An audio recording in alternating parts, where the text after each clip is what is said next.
So I go into Sal's the other day, or at least I wanted to go into Sal's. For those of you not from Winnipeg, Sal's, a.k.a. Salisbury House, very ubiquitous restaurant chain here in Winnipeg, kind of greasy spoonish, very nice though. And but they got, the one that I went to most of the time in the Tuxedo Mall, gone, expropriated. The liquor store had to expand, and so they got rid of Seb, which I thought was kind of ironic because really the only reason a Sal's exists is, let's face it, because of alcohol. I mean, you get out of a social at 2 a.m. Where do you go? Sal's. Yeah, you want to eat off a hangover on a Sunday morning? Where do you go? Sal's. You're an alcoholic. Your life is ruined. Where do you go at 4 a.m. to do a crossword puzzle? Sal's. I mean, Chapters, the bookstore has like a Starbucks. Shouldn't the liquor store maybe have a little Sal's? You could go, buy your 40-pounder of rye, get hosed, have a nip and fries, sober up, boom, Bob's your uncle. I just think it's amazing that the liquor store got rid of the Sal's. But I went, like I said, I went to this one, I don't know, probably thousands of times. And I'm telling you, I went to the bathroom and I had something I hadn't noticed before, and maybe it's new, but they had a condom machine in the bathroom. And I thought, and again, I've probably been to Sal's thousands of times. Not once did I ever think, man, that's the one. If I only had the protection. I mean, come on. But you know what Sal's is doing? They're just protecting their corporate butts is what they're doing. Because if two regulars at Sal's, and just for a second, imagine 2 regulars at Sal's.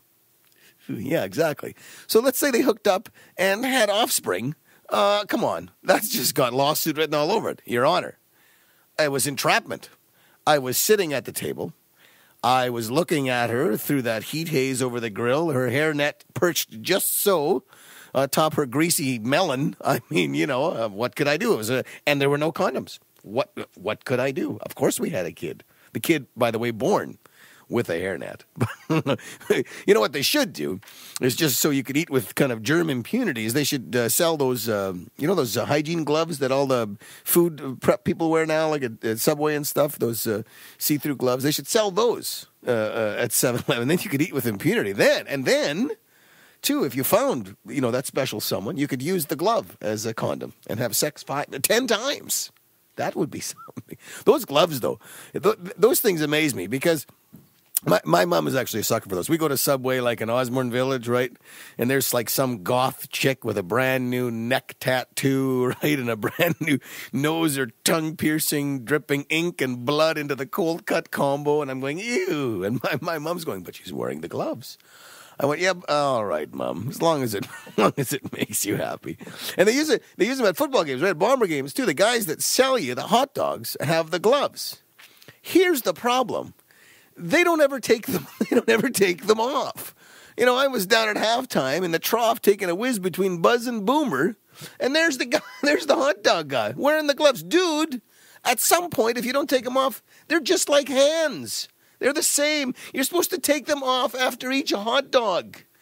Although I suppose when you go to a Bomber game and you're sitting on concrete in the 35-degree heat and drinking liquid cheese, germs are probably the least of your problems.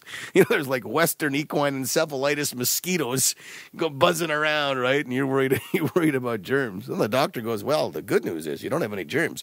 The bad news is if I didn't know any better, I'd swear you've been drinking cheese.